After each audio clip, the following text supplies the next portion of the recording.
Welcome to The Know. I'm Ashley. Welcome to Monday, guys. It's time for a whole new week of news. It is Monday, right? Yeah, it's Monday. Okay. Whew. Did Kingdom Come Deliverance need maybe a little bit more polish? I'm not saying it. Actually, the studio is saying it after an executive producer admitted in an interview that the medieval action game needed a little bit more time to cook, maybe. The game was released earlier this month, and it's actually done really well in the sales department. It's gotten mixed reviews, though, from critics who noted that the game released with a variety of bugs. And it looks like the studio kind of agrees with the critics for once. On the game's forums, executive producer Martin Klima said that while the game is an indie game at heart, he wanted it to have the visuals and production values of a AAA game. He added, "I freely admit, though, that I wish we had more time to polish the game before the release. That's what a AAA game deserves."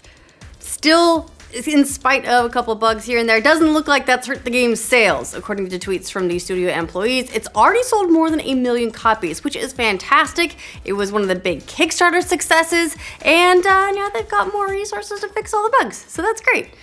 If you can't get enough Final Fantasy 15, whoa boy, you're in luck, because hey, they're putting out new content. Not gonna stop anytime soon either. In an interview with 4Gamer, director Hajime Tabata said that there are now 4 additional episodes planned for the game, and he said they could stretch into 2019.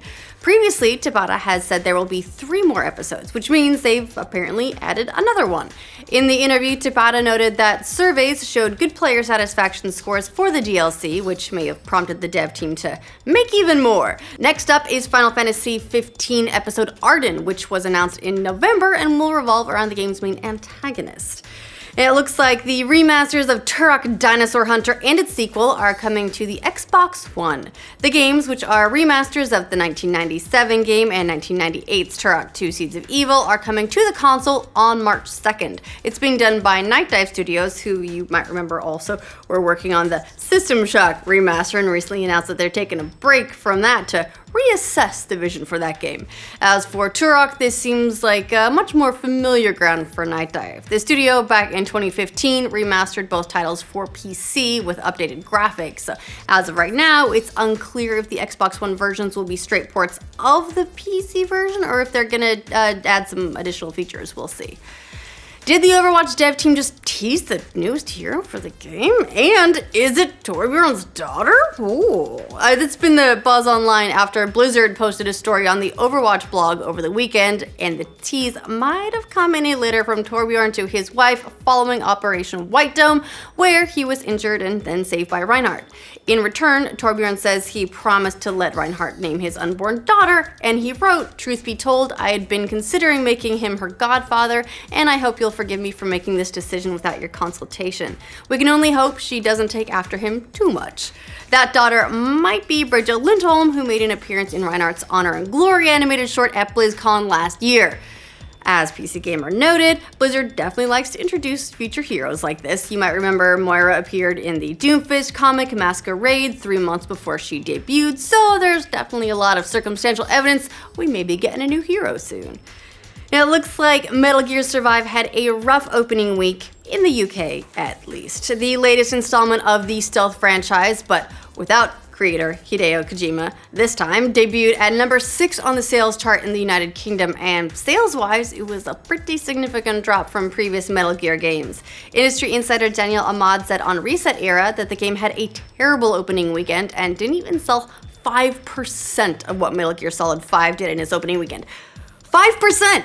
The game also sold 85% less than Metal Gear Rising: Revengeance did during the same time frame. Of course, there's a very good reason for this. Metal Gear Survive is the series' first game since Kojima Productions and Konami parted ways in a very messy fashion, but it looks like Kojima still has some fans at Konami. A gamer noticed that programmers sneakily put an Easter egg in the game that spelled out KJP Forever, which is a reference to Kojima Productions. And that was like the closest nod that you got at all. Nice. A super rare Donkey Kong game that hasn't been seen in the West has been released on the internet thanks to the work of some dedicated fans. It's called Donkey Kong 3: The Great Counterattack and was developed for Japanese PC users by Hudson Soft through a license from Nintendo way back in 1984. Late last year, a group of fans bought the very, very rare disc of the game on a Yahoo auction for more than $400. Personally, I'm surprised it was only $400. But there you go. Then they extracted the data and made it playable on an emulator. Footage posted on YouTube shows Donkey Kong floating on a pair of balloons while you play as Stanley the Bugman shooting bugs and the Big Ape as you try to prevent him from climbing down. So yeah, kind of a cool example of gamers taking it upon themselves to preserve a part of video game history. Bolstered by these successful community-led campaigns to give underprivileged kids tickets to see Black Panther, AMC is partnering with Color of Change to make sure any kid who wants to see A Wrinkle in Time will get a ticket.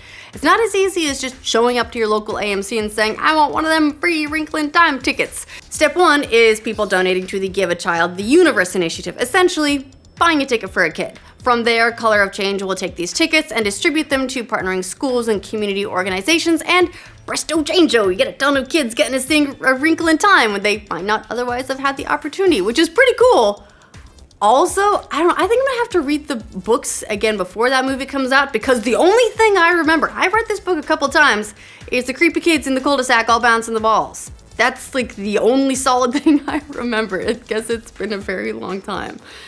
Kevin Smith suffered a massive heart attack after performing one of his popular stand-up shows last night. At the first signs of trouble, Smith was rushed to the hospital and, in total Kevin Smith fashion, tweeted from his hospital bed after being treated, sharing details about his health care and assuring everyone that he was still above ground, which is a comfort. The Jay and Silent Bob creator said he had 100% blockage of his LAD artery, which he jokingly referred to as the Widowmaker, and apologized for not performing his second show that night. The good news is he is recovering and seems to have his trademark sense of humor still intact, so get well soon, Kev.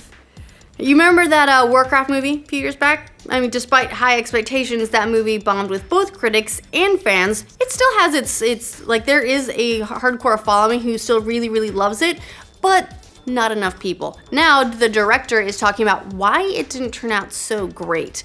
In an interview with Sci-Fi, director Duncan Jones talked about the production of Warcraft, and it sounded like a mess, to put it nicely. He called it a political minefield that involved a lot of rewrites and being forced to make changes and compromises just due to the politics and the nature of that film.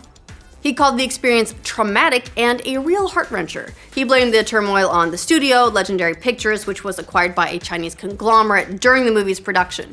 He also said that Blizzard was very protective of the franchise, saying, whatever we did with the movie was likely to be small potatoes compared to how important the game was for them, so it was really a very active political landscape, which sounds like it's putting it nicely. The studio behind the movies like Django Unchained, The King's Speech, Silver Linings Playbook, has filed for bankruptcy. The Weinstein Company, which was started by brothers Harvey and Bob Weinstein, says they're gonna file for bankruptcy after talks to sell the company to investor group collapsed. The company's been struggling to stay afloat since last October, when multiple sexual harassment allegations surfaced against Harvey Weinstein. Apparently also complicating the talks to sell the studio was a lawsuit by New York's Attorney General Eric Schneiderman, who alleged that the studio and its founders violated laws barring gender discrimination, sexual harassment, sexual abuse, and coercion. The Weinstein brothers started the studio in 2005 after they sold Miramax to Disney in 1993 and later struck out on their own. Despite a run of hits that also included Best Picture Oscar winner The Artist, the studio hadn't had a hit in the North American box office since 2013. So not a huge surprise there that they've been having trouble. And then, you had all the Weinsteinness on top of it, and yeah, there you go, bankruptcy. So that's the news for this roundup. Week's off to a pretty solid start already in the news department. Let us know what you think of all these updates in the comments down below. To make sure you get news from every corner of the internet every weekday, like this video, and if you're new to the channel, subscribe to the know. You beat the lunch noise. I beat the lunch noise! Oh man, my brain is so broken. I've been doing sphere grid grinding on Final Fantasy X all weekend. I went and I checked my save times because you can see how long you've been playing. I've spent about 80 hours in the grind. Just sphere grinding.